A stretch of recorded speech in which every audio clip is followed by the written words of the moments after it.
Nah, mungkin bisa dijelaskan sedikit dok, patah tulang ini seperti apa ya dok, dan penyebab paling sering itu apa dok? Hampir 85% dari kejadian patah tulang itu ditemukan di kecelakaan lalu lintas.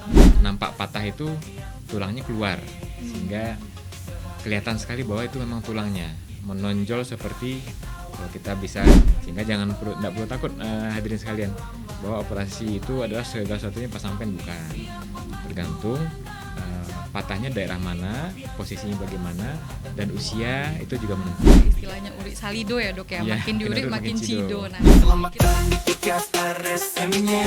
Kami siap memberikan informasi edukasi kesehatan dengan cepat, ramah dan melayani.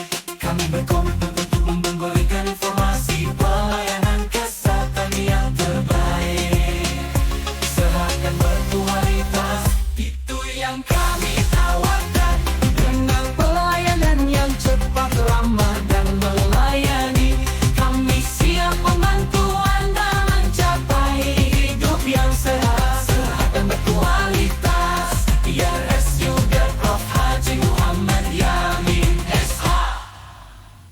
Assalamualaikum warahmatullahi wabarakatuh.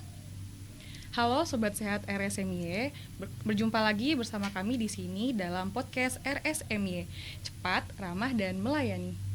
Baiklah, perkenalkan saya Dr. Novirista Ananda yang akan memandu podcast pada hari ini. Dan hari ini kita akan membahas seputar kesehatan tulang, terutama tentang patah tulang dan penanganannya. Nah, di sini bersama kita sudah hadir narasumber yang sangat ahli di bidangnya, yaitu Dr. M. Pramana Khalilul Harmi, spesialis ortopedi dan traumatologi, konsultan sports dan injury, MKes. Selamat sore, Dr. Pram. Sore, Dr. Novi. Bagaimana dok kabarnya sore ini dok? Alhamdulillah baik, sehat. Alhamdulillah.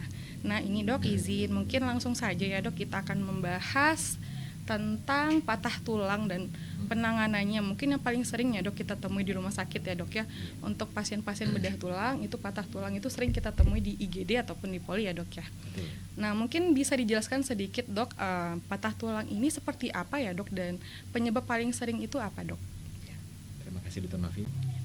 Selamat sore hadirin sekalian. Patah tulang itu memang banyak ya di kehidupan sehari-hari, terutama pada saat kita beraktivitas.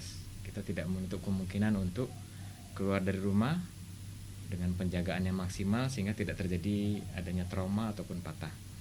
Maka dari itu dapat dipastikan jika keluar rumah resikonya adalah kembali dengan selamat atau ada kejadian tambahan trauma, terutama menyangkut dengan tulang.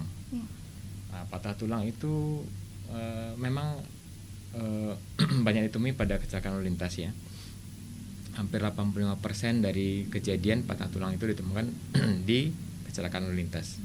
Di mana di daerah kita ya, terutama di Pariaman tuh paling sirkuitnya, balapnya cukup besar dan panjang, luas, sampai dengan ke ujung-ujung desa itu juga ada, sehingga membuat mungkin ya namanya kita nampak jalan yang bebas, luas ya, mengendari motor dan mobil itu cukup kencang Ngebut-ngebutan ya dok ya. betul. Jadi sehingga yang kejadian adalah kurang waspada sehingga terjadilah kecelakaan. Nah kecelakaan itu yang menyebabkan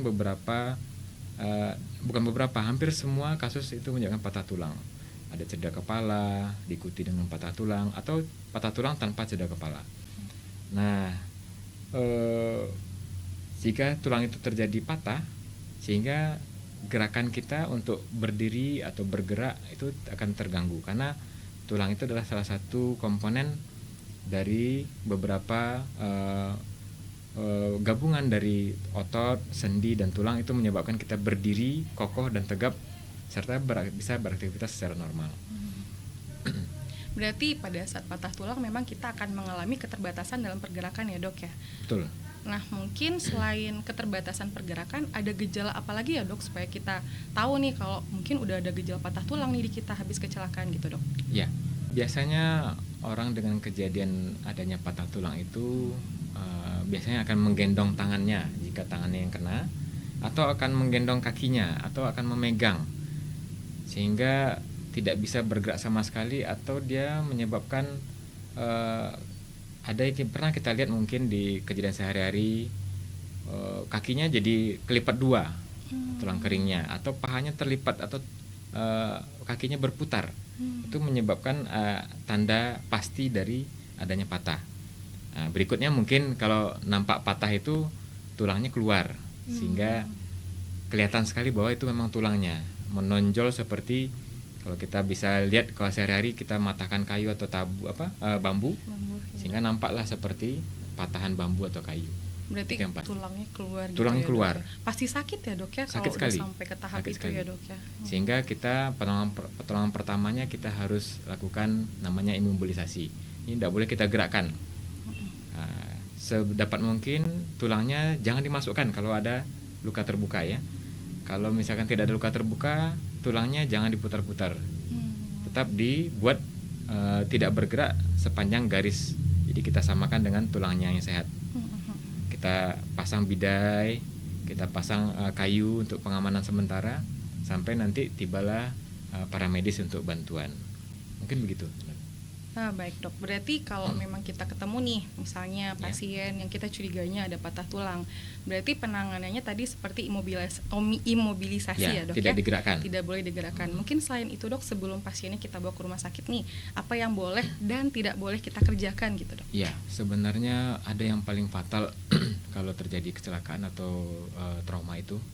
Yang pertama kita harus awasi pernapasannya. Jadi patah tulang itu bisa kita handle seminggu 2 minggu mungkin untuk penanganan lanjutannya. Tapi yang paling berpengaruh adalah ada enggak gangguan pernapasan. Nah, saat waktu kejadian kita kan nih biasanya di daerah timur ya. Kita Indonesia ini kan orangnya kan ramah-ramah ya, dan saling membantu, suka membantu ya. Sehingga kita berinisiatif nih, jatuh orangnya nampak lunglai, terus kita langsung ambil kepalanya, jangan. Jadi kita pastikan dulu ada enggak nafas di hidungnya. Setelah kita pastikan, kita coba dengan bantuan teman kalau bisa berdua, kita luruskan dulu kepalanya, jaga lehernya supaya tidak ada gerakan yang menyebabkan gangguan pada pernapasannya. Setelah itu aman, nafasnya aman, teratur, kita nilai denyut jantungnya aman apa tidak. Baru kita lihat ada enggak sekitar kaki atau tangannya yang cedera. Kalau ada cedera baru kita pasang bidai. Nah baru nanti setelah datang mobil atau ada alat transportasi yang lain yang bisa memungkinkan membawa si korban, baru kita naikkan ke atas mobil dengan serentak. Jadi jangan seperti kita biasanya, wah biar saya saja, saya paling kuat nih, kita angkat gitu kan. Tidak bisa, nanti lehernya bisa patah, nafasnya jadi terganggu. Dan jangan asal diangkat ya Jangan dok, asal ya. diangkat, harus itu. lurus ya dok kalau bisa. Mungkin ya dok ya. kesempatan hidupnya waktu itu 80%. Ketika salah posisi mengangkat atau menolong, itu bisa jadi 15%. Nah, itu yang menjadikan kejadiannya ketika tiba di gawat darurat itu pertolongannya jadi tidak bisa lanjut. Jadi sobat RSMY, kalau untuk membantu pasien patah tulang pun kita juga kalau bisa lebih banyak lebih baik ya dok Ya, ya. Jangan betul. sendiri dan jangan asal menolong. Harus diperhatikan juga pernapasan tadi ya dok Ya, ya. Cedera-cedera yang lain, dan sebaiknya cepat dibawa ke rumah sakit ataupun puskesmas yang terdekat. Betul. Untuk penanganan lanjutannya. Nah gini dok, misal kalau pada kasus-kasus pasien yang masih sadar, masih bagus, tapi ada kesulitan menggerakkan kaki atau tangan, tapi nggak mau nih berobat ke rumah sakit, apakah misal kalau memang ada patah tulang itu bisa sembuh sendiri dok? Ya, itu pertanyaan yang sangat bagus ya, karena kami sendiri di bagian ortopedi cukup akrab dengan kasus seperti ini, di mana keyakinan masyarakat kita masih untuk yang hal-hal yang tradisional ya, bukan kita bilang itu jelek, bukan, itu tradisional, bahwa kalau ada masalah sedikit dengan badan, diajak berurut atau pijat. Sebenarnya untuk kasus-kasus yang memang mengindikasikan dia kemungkinan patah tulang, alangkah sebaiknya kita identifikasi dulu nih. Kita amankan dulu tangannya, sepalak ya. Sudah itu kita bawa ke tempat yang bisa mengidentifikasi patah. Apakah benar dia patah atau ada cerai sendi ya, bergeser sendinya, sehingga kalau itu kejadian kita bisa langsung tindak. Kalau misalkan dibawa berurut dulu, pijat dulu, itu akan memperlama dan menambah namanya kesakitan atau morbiditas. Sehingga kalau terjadi morbiditas atau kesakitan itu kualitas hidup dari seseorang itu berkurang, ditambah fungsinya berkurang, kegiatan sehari-hari berkurang. Nah ya, jadi kalau kita hitung itu secara finansial juga akan mengganggu. Nah, alangkah sebaiknya kalau seandainya memang patah, kita cari penyebabnya, langsung tangani, itu mengurangi morbiditas, kesakitan, dan finansialnya tidak terlalu banyak terganggu. Nah, seandainya kita bawa berurut dulu, itu akan kejadian misalkan dia tulangnya menyatu, tapi menyatu posisi sudah berbeda. Jadi posisi sudah berbeda, fungsinya terganggu, tidak bisa 100%. Penyembuhan tulang itu sebenarnya dia posisi berbeda pun masih bisa tumbuh. Terutama pada anak-anak ya. Anak-anak itu dia bisa cepat tumbuhnya, kalau orang tua mungkin sedikit. Bisa juga tumbuh tapi bisa dibilang lambat. Tapi tulang itu ketika patah dia akan menempel pada posisi yang tidak semestinya, dia kan bisa nempel juga. Tapi menyatu mungkin dia. nggak lurus ya, Ya, Dok, itu namanya malposisi atau malunion. Nah, kalau malunion itu akan mengganggu fungsinya. Gerakan tangannya terganggu, misalkan patah di tangan, kalau patah di paha, kakinya akan memendek, jalannya akan pincang. Nah, itu kan juga mengganggu nanti aktivitas dia sehari-hari. Ya, Dok, ya. Tulang bisa menyatu, bisa. Bisa. 8 Tapi minggu mungkin menyatu tidak dia. sempurna ya, Dok, Tidak ya? sempurna. Nah, fungsi dari kita sebagai medis penanganannya adalah mengembalikan dia seperti semula, agar nanti ketika waktunya sudah menyatu 8 minggu, itu diharapkan dia bisa aktivitas seperti sedia kala. Nah, itu dia. Baik, Dok. Berarti sebaiknya dianjurkan untuk tidak mengurut-urut ya, Dok, ya, atau Ya. ke dukun patah, karena kita tidak tahu nih seperti apa bentuk patahannya ya, Dok, ya.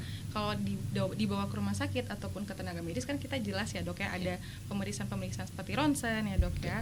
Dan kalau memang diharuskan, berarti kan ada tindakan selanjutnya, Dok, ya, mungkin seperti operasi. Nah, mungkin sobat-sobat RSMI juga takut nih, Dok, untuk operasinya, tapi ya jangan takut, karena setelah operasi kan akan tetap dievaluasi ya, Dok, ya, sampai pasiennya mungkin bisa aktivitas seperti biasa lagi ya, Dok, ya. Nah, mungkin gini, Dok, setelah patahan-patahan tulang itu ada kan yang dilakukan tindakan operasi. Betul. Nah, setelah operasi kan boleh pulang nih pasiennya. Nah, biasanya setelah operasi itu berapa lama bisa aktivitas lagi, Dok? Ya, jadi dahulu kala itu berbeda dengan sekarang prinsipnya. Kalau sekarang namanya as soon as possible. Jadi ASAP itu kita lakukan. Setelah ada patah tulang, kita akan tindak. Setelah tindakan, segera sehari setelah itu, bahkan tidak menunggu sehari. Ketika pasiennya sudah kembali sadar dari pembiusan operasi, kita langsung latihan gerak. Oh, latihan langsung. Nah, latihan gerakan supaya sendi-sendinya tidak kaku. Sehingga ketika tulangnya ready untuk beraktivitas, sudah menyatu, sendinya tidak ada masalah, itu akan bagus fungsionalnya. Tapi kalau misalkan yang si korban tidak mau bergerak, takut takut mungkin sakit ya, Dok. karena bekas luka operasi atau bekas patahnya, nah itu dia bisa dikatakan nanti agak susah. Bisa juga akan kembali, cuman dia agak lama. Memang kalau dahulu teorinya adalah 2 minggu pertama tidak boleh gerak sama sekali. Sekarang teori itu sudah berubah. Jadi sesegera mungkin digerakkan, maka menyebabkan fungsinya lebih bagus.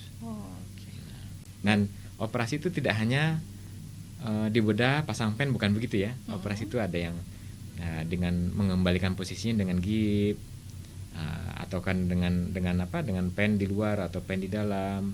Itu tergantung jenis patahnya. Sehingga tidak perlu takut hadirin sekalian, bahwa operasi itu adalah segala sesuatunya pasang pen, bukan. Tergantung patahnya daerah mana, posisinya bagaimana, dan usia itu juga menentukan. Oh, baik, Dok. Kalau misalnya nih, Dok, setelah kita operasi mungkin ada yang pasang pen atau dengan gips ya, Dok, ya. Apakah sesudah operasi itu boleh aktivitas berat, Dok? Mungkin seperti olahraga atau bagaimana gitu, Dok? Ya, itu namanya return to sport ya, sesuai dengan subspesialis yang dokter, saya ambil. ya. Jadi di ortopedi, jika penyembuhan tulang itu sekitar 8 mingguan. Cuman kadang-kadang di masyarakat kita mungkin karena makannya kurang, ada gizinya kurang atau tidak cukup ya, kita mengambil mungkin lebih dari 8 minggu. Nah, waktu 8 minggu itu nanti setelah 8 minggu ketika nampak dari klinis dan dari ronsen yang kita lihat tulangnya, apakah itu sudah menyatu, secara klinisnya sudah baik, nah itu kita perbolehkan untuk olahraga berat, kegiatan berat boleh. Tapi menjelang 8 minggu itu kita pakai bantuan seperti tongkat 2 atau tongkat yang melingkar ya. Atau bisa juga pakai kursi roda kalau dia patahnya banyak, tidak bisa, tangan tidak bisa dipakai, kaki tidak bisa dipakai, pakai kursi roda. 8 minggu. Setelah 8 minggu kita latih berjalan, menapak, menginjak. Kalau dia patahnya di tangan ya mulai untuk beban yang berat boleh. Berarti jangan takut sobat RSMY karena setelah 8 minggu itu aktivitas sebaiknya disesuaikan ya dok ya. Semakin lama semakin berat gitu. Betul. Jadi untuk melatih otot dan tulangnya juga. Nah, karena tadi kita bahas masalah makanan nih dok, sesuai dengan kondisi kita di sini gitu ya dok ya. Apakah ada mungkin dok makanan-makanan yang mempercepat penyembuhan dari patah tulang atau makanan yang dihindari gitu dok? Ya, seandainya ada support atau ada tambahan ya, itu bagus. Tapi sebenarnya tulang itu pada hakikatnya dia akan menyatu sendiri. Asalkan komponen dari penyembuhan tulang itu terpenuhi. Apa komponennya? Kalsium, vitamin D. Jadi kalau komponen itu terpenuhi dan mineral yang lain itu akan lebih cepat. Sesuai dengan waktunya 8 minggu akan terpenuhi, tulangnya akan menyatu. Dan yang satu yang tidak boleh adalah merokok. Merokok sangat dilarang ya.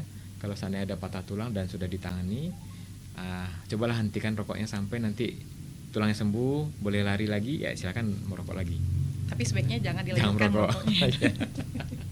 Nah, kalau misalkan komponennya terpenuhi, tulang itu akan menyembuh dengan sendirinya.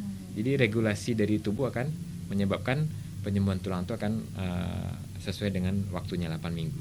Tapi seandainya kurang, kita butuh tambahan seperti susu ya, susu tinggi kalsium boleh, atau susu yang biasa juga boleh. Yang penting ada tambahan. Dan jangan lupa untuk pagi hari selalu adanya berjemur, di panas terik jam 8 sampai jam 11 ya. Agak 20 menit itu cukup untuk vitamin D-nya. Jadi di bawah kulit itu ada vitamin D yang belum aktif, bisa diaktifkan oleh matahari. Itu juga membantu. Nah, kadang-kadang sekarang kan kita main gadget di mana-mana, dalam mager di dalam rumah ya. Nah, itu tidak baik untuk yang setelah patah tulang dioperasi atau patah tulang digigit, tidak baik.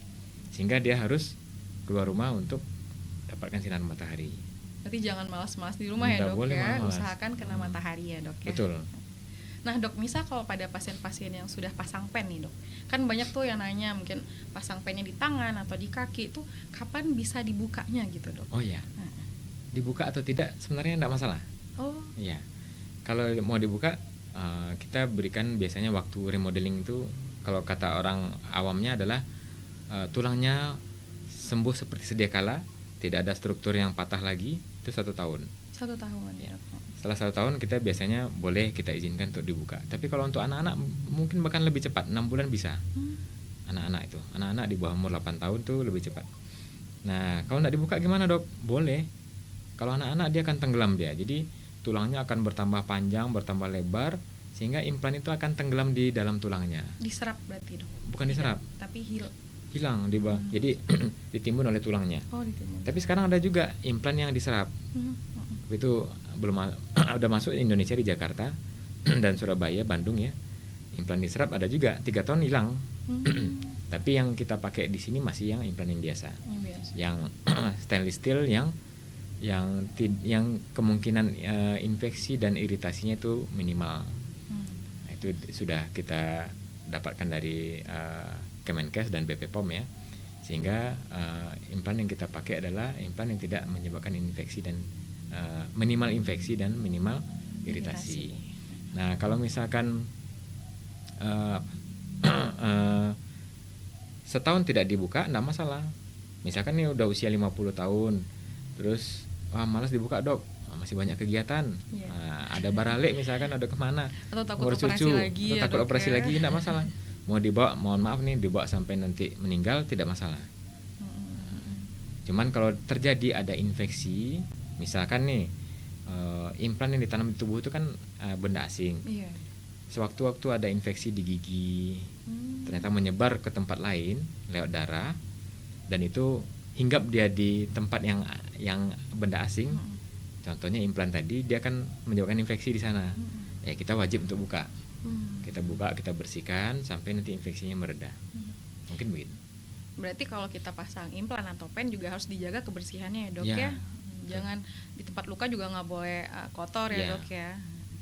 Oke dok, nah mungkin dok pertanyaan terakhir dari saya, apakah patah tulang ini bisa dicegah gitu dok? Atau mungkin ada tips-tipsnya supaya kita tidak terkena patah tulang nih, walaupun mungkin kita sebagai orang-orang yang mungkin aktivitasnya lumayan padat, mungkin ada yang suka ngebut-ngebutan juga ya dok ya. Tapi sebaiknya jangan, tapi apakah memang bisa dicegah gitu dok? Ya, pencegahan tentu bisa ya. Terutama sama kayak seperti kita membawa mobil.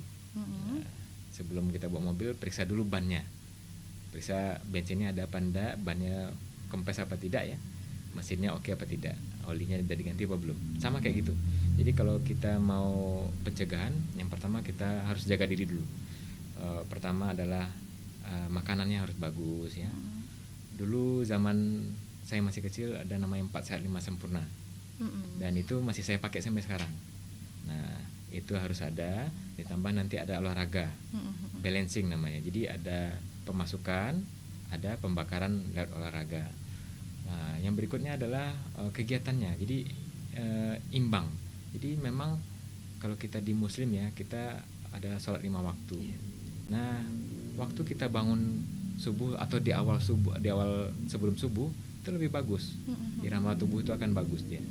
Sehingga pencernaan, metabolisme terjaga dengan baik, tulang pun terisi nutrisi dengan baik. Nah, aktivitas nanti malam jangan begadang. Nah, begadang itu yang menyebabkan berbahaya tuh. Kecuali kita medis ya, karena medis kan ada shift ini, ada shift jaga, ada jam-jam jaganya ya, kita sesuaikan biasanya ya. Jadi kalau pemirsa bertanya medis gimana tuh begadang, medis itu ada ininya, ketentuannya ya. Sehingga begadang tidak ada, tapi tidur terlalu lama juga tidak boleh. Nah, misalkan sesudah Isya istirahat, tidur, nanti tengah malam bangun jam 12, jam 1 beribadah. Nanti kalau tertidur lagi bangun jam 3, itu lebih bagus. Sehingga kalau sudah kita jaga dengan begitu, pertama kekuatan tulang kita bagus. Baru nanti kita akan hati-hati atau perlindungan di luar. Misalkan kita keluar, nah kita memakai kendaraan, tidak boleh ngebut. Hati-hati ya. Atau ini yang paling banyak kalau yang tanpa kecelakaan ini adalah yang bukan kecelakaan, biasanya pada orang-orang tua. Orang tua. Terpleset. Jadi rumah kita itu susunannya jangan yang aneh, bertingkat, berjenjang-jenjang yang tidak pas, bersudut-sudut, itu juga menyebabkan kejadian yang tidak diharapkan. Sehingga terjadilah patah pada panggulnya orang tua ya. Nah itu yang harus kita cegah. Nah kalau misalnya gimana dok, saya dulu tidak minum susu, sekarang mulai minum susu boleh, walaupun terlambat tapi itu disarankan. Nah, ada kata pepatah, lebih baik terlambat daripada tidak sama sekali ya. Nah jadi susu itu adalah deposito kita untuk hari tua nanti. Jadi kita minum susu dari muda itu untuk masa tuanya, sehingga waktu tua nanti tidak gampang patah. Kalau misalnya kita minum sudah terlambat, tidak masalah, itu untuk hari-hari berikutnya tidak masalah. Terus yang paling penting adalah kalau pemirsa sekalian adalah suka olahraga nih, zaman sekarang kan ada runner, ada sepeda ya, goes, atau ada nge-gym. Jangan lupa untuk pemanasan yang pas. Pemanasan, stretching ya dok ya. Stretching, pemanasan sebelum melakukan olahraga intinya, pemanasan harus pas dulu. Kalau tidak pas pemanasan, dipastikan nanti ototnya cedera, ligamen cedera, tulang bisa terjadi fraktur bisa. Karena kaget ya dok ya. Kaget, dan posisinya berubah, jadi bisa jadi patah, dislokasi bisa. Sehingga pemanasan tuh kadang-kadang orang berpikir kan, apain pemanasan, tinggal langsung aja lari, langsung nggak bisa. Pemanasan dulu. Sudah pemanasan baru olahraga intinya, nanti sesudah itu pendinginan. Pendinginan. Ya. Sudah pendinginan barulah beraktivitas. Mau aktivitas selanjutnya apa silakan. Kalau pilihan olahraganya berarti apa aja nggak masalah ya dok ya. Tergantung nanti kalau misalnya sudah usia tua, kalau bisa olahraganya non kontak. Non kontak itu artinya tidak lari lagi ya, jalan kaki saja atau berenang, atau paling banternya ya ada sepeda lah. Oh, sepeda. Sepeda Oke. boleh. Tapi kalau usia muda masih apa saja boleh. Baik. Tidak ada masalah. Nah, mungkin sudah banyak sekali ya informasi yang diberikan oleh Dokter Pram pada sore hari ini. Nah, sebelum kita tutup nih Dok, mungkin ada pesan ataupun kesan sebagai closing statement gitu Dok untuk pemirsa RSMY pada sore ini Dok, silakan Dok. Iya, terima kasih Dr. Nafi. Pemirsa sekalian, patah tulang itu memang takdir ya. Jika terjadi patah tulang, jangan takut pemirsa sekalian untuk datang kemanapun, terutama ke rumah sakit RSMY untuk penanganan lebih lanjut. Jangan takut untuk dioperasi ataupun digigit. Kalaupun nanti ada patah dan pemirsa sekalian tidak mau dilakukan tindakan juga tidak masalah. Tapi kita tetap memberikan edukasi yang baik sehingga nanti jadi pemikiran atau bahan pembicaraan antara yang bersangkutan beserta keluarganya. Jadi rumah sakit RSMY terbuka untuk semua yang terjadi trauma, patah ataupun cedera olahraga, tidak ada masalah. Jadi jangan takut untuk ke rumah sakit. Nanti rumah sakit akan dimana-mana, tidak. Karena rumah sakit RSMY sudah berubah. Nah, zaman dahulu mungkin begitu, sekarang lebih bersahabat ya. Kita tangani dengan baik. Mungkin gitu Dr. Nabi. Baik. Nah, dan kalau bisa juga jangan diurut-urut seperti tadi ya Dok, kan Iya. kita juga ada istilahnya uri salido ya Dok ya, Iya, makin diurit benar, makin makin cido. cido. Nah, kita tidak pengen itu terjadi pada sobat RSMY. Jadi sebaiknya tetap dibawa ke rumah sakit, dan di sini kita di RSMY untuk penanganan patah tulang ini sendiri sudah sangat baik ya Dok ya. Dan insya Allah nanti setelah ditangani juga akan bisa beraktivitas seperti biasa ya Dok ya. Baik, terima kasih sekali lagi kepada Dr. Pramana atas informasi dan sharing-sharingnya pada sore hari ini. Nah, jika Sobat RSMY masih memiliki ada pertanyaan-pertanyaan, silahkan kita buka di kolom komentar, silahkan langsung dimasukkan saja di kolom komentar. Nah, dan jika ada masukan untuk topik apa lagi yang akan kita bawakan, boleh ya Dok ya? Boleh. Kita disebutkan juga di kolom komentar. Nah, jangan lupa juga untuk like dan subscribe YouTube kita RSMY, dan ada medsos kita yang lain juga, silahkan untuk di follow karena banyak sekali nanti informasi kesehatan yang akan kita bagikan ya Dok ya. Nah, mohon maaf sebelumnya Dok jika ada kesalahan dari saya pribadi juga, dan apabila ada kekurangan-kekurangan, kita tutup untuk podcast hari ini. Sampai jumpa Sobat RSMY. Assalamualaikum warahmatullahi wabarakatuh. Waalaikumsalam.